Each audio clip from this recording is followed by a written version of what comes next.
idol.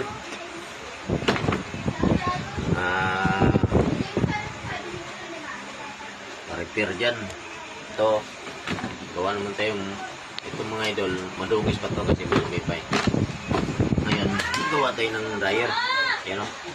Ito yung motor ng dryer. So, dito na dito ilalagay pag ganyan. Ganyan. Tapos, tuturilyo natin ito pag ganyan. Ayan. Ganayin natin mga idol. Ito yung katawan niya.